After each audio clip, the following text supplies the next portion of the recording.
नमस्कार. नमस्कार. श्री राधा गोविंद टुरिझमच्या माध्यमातून आपण ट्रिप ऑर्गनाईज केला होता 9 ते 15 आणि हे सर्व यवतमाळचे आणि नागपूरचे गेस्ट आहे सर्व. तर आपला कशा पद्धतीचा ट्रिप झालेला आहे थोडं थोडक्यात सांगतील. मी डॉक्टर रमेश पवार. शैलेजीचा खरोखर धन्यवादच द्यावं लागेल. त्यांनी सुरुवातीपासून जेव्हापासून त्यांनी अरेंज केलं हे सगळं मॅनेजमेंट केली. आम्ही यवतमाळचे रहिवासी आहे.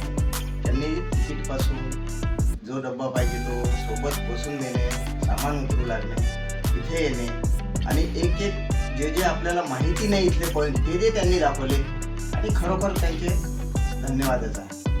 Thank you sir. मी प्रशांत गावंडे यवतमाळ.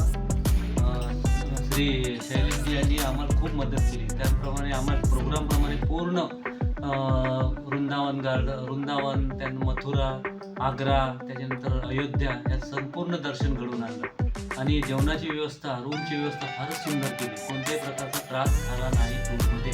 यापुढे आम्ही याच टूर करू. आमच्या मनाप्रमाणे त्यांनी जेवण दिलं, आमच्या मनाप्रमाणे सर्व वागणूक दिली आणि त्यांचा स्वभाव इतका छान, सुंदर आणि फारच छान स्वभाव. एवढं बोलू. Thank you sir. प्रभूजी.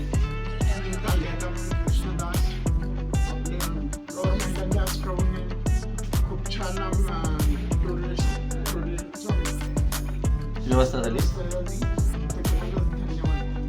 थँक्यू प्रभूजी. खरे यवतमाळचे गेस्ट आहे, यांच्याकडे आपण फीडबॅक घेऊया. आपला ट्रिप कसा झाला, कशा पद्धतीची सर्व्हिस होती, कुठे कुठे गेले हे सर्व आपल्याला थोडक्यात सांगतील.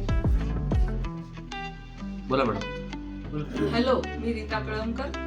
राधा गोविंदनी आमची व्यवस्था चांगली ठेवली. मुख्य म्हणजे आम्ही थोडे चोखंदळ खाण्याच्या बाबतीत असल्यामुळे त्यांनी आम्हाला आमचे लाड पुरवले आहे, त्याच्याबद्दल विशेष धन्यवाद. आणि हॉटेल आणि इतरही व्यवस्था चांगली. ते स्वतः धार्मिक असल्यामुळे आम्हाला आणखीन मजा आणि आनंद झाला. आम्हाला खूप सहभाग झाला. सर्व ट्रिप कसा झाला? थँक्यू. राधा गोविंद छान स्वागत आहे. धन्यवाद. प्रोग्रामप्रमाणे पूर्ण